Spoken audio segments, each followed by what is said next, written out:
Kahit anumang pagkakamali ng magulang mo sa'yo, lagi mong tatandaan magulang mo pa rin yan.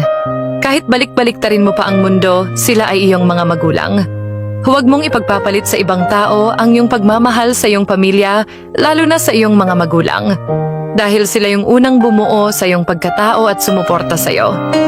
Simula sa pagsilang mo dito sa mundo hanggang sa natuto ka ng lumakad mag-isa, sila ay nandyan sa iyo nakasubaybay. Oo, aaminin natin meron sila maling nagawa o pagkukulang, pero mas mali kung hindi natin sila papatawarin sa kanilang mga kasalanan. Ang mga magulang natin ay mga tao din na nakakasala. Hindi sila perpekto. Hindi man lingid sa ating kaalaman, pero kahit matanda na sila, meron din silang sariling pinagdadaanan na hindi natin alam.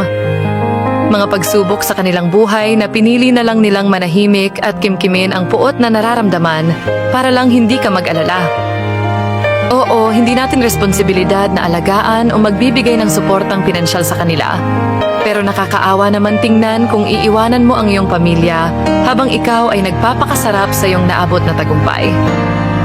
Lagi natin tatandaan, parati tayo maging mapagkumbaba at higit pa dyan, mahalin natin ang ating sariling pamilya, mas higit pa sa ating sarili.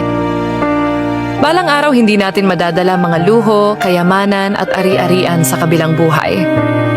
As what God said, honor your father and your mother, as the Lord your God has commanded you, so that you may live long and that it may go well with you in the land the Lord your God is giving you.